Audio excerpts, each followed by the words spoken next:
If football is theatre, then the FIFA World Cup is its finest stage, and penalty shootouts represent the final act.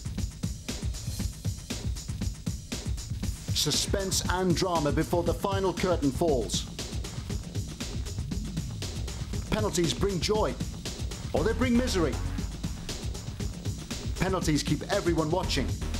There has to be a winner. This is the story of the penalty shootout.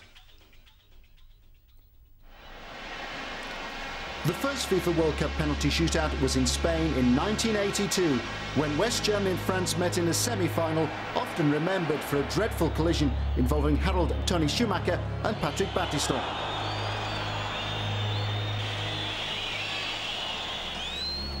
After 90 minutes in Seville, it was 1-1. But in extra time, the French took control, establishing a 3-1 lead.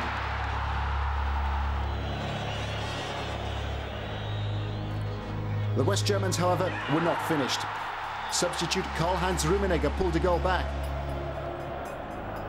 Then Klaus Fischer equalised in acrobatic fashion. 120 minutes of action, 3-3, and now penalties. Giresse, Kaltz, Amoros, then Breitner. They were followed by Rocheteau. All held their nerve. Uli Stielicke tried. That was the first penalty missed. Stielicke's reaction spoke volumes, but the drama was only just beginning. The German goalkeeper Schumacher, who'd been lucky not to have been sent off after the incident with Battiston, eased Stielicke's pain with a save from Didier Six. Littbarski would be the next to score. Schumacher was sent the wrong way by Platini. But then Rummenigge slotted the ball home. Who would be next to miss? Step forward, Maxime Bossis. Schumacher saved, and the West Germans could sense victory.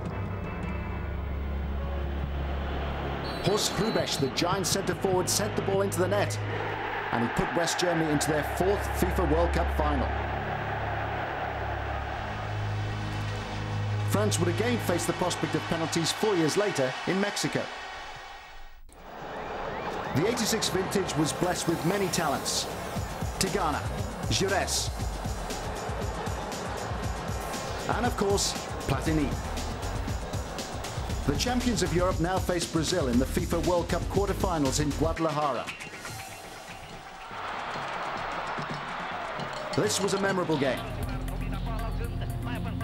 Careca scored past Bats, the French goalkeeper.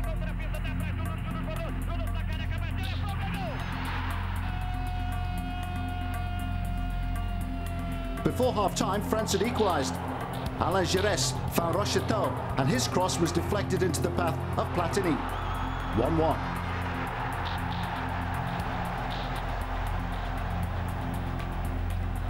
With 17 minutes remaining, Branco was fouled by Bats, and the referee awarded a penalty. The French goalkeeper redeemed himself, saving Zico's spot kick and easing the game towards extra time. The heat was on, but Belloni's hopes of glory were knocked sideways by Carlos. It was a very clumsy challenge, but the French protest came to nothing. This game was destined for a penalty shootout. Socrates, such an elegant midfielder, stepped up, but he failed to beat Bats. Next, Stopria, who scored. Alameo, under enormous pressure, gave Brazil some hope. Amoros gave Carlos no chance with another well-taken penalty. Next up would be Zico, who on this occasion made no mistake. The so-called White Pele made up for his miss in normal time. Belloni scored via the post, and Carlos. They all count, whichever way they go in. Branco then sent Bats the wrong way. Michel Platini then took the lonely walk to the penalty spot. All of France looked to its skipper. The skipper was unable to oblige.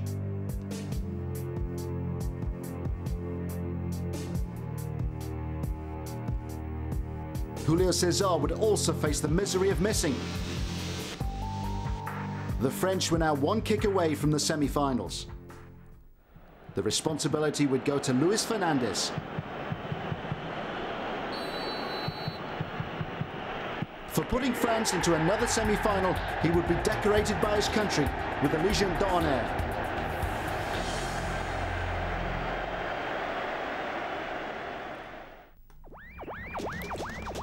Italia 90 would be best remembered for the goal-scoring antics of Cameroon's Roger Milla.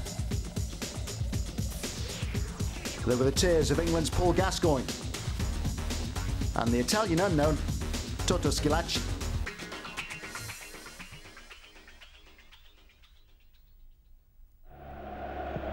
Argentina enjoyed a famous victory against arch-rivals Brazil in the quarter-finals, but the champions had otherwise been unimpressive on their way to a semi-final with Italy.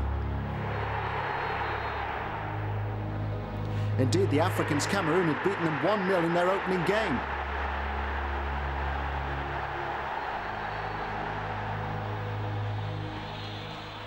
With 17 minutes gone in Naples, Schillaci had scored his 5th goal of the tournament.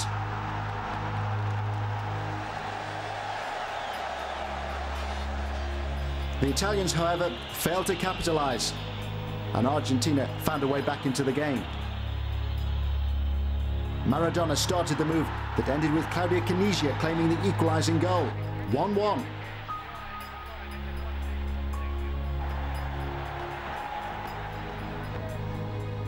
Penalties. The first 6 were spot on. The tension was increasing by the minute.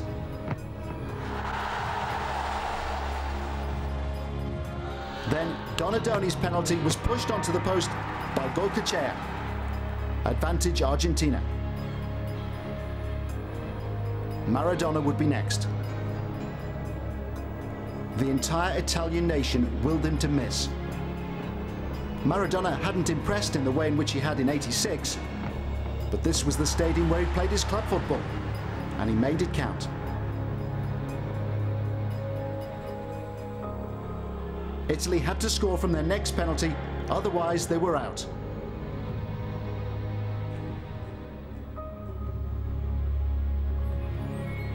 Serena versus Goycochea.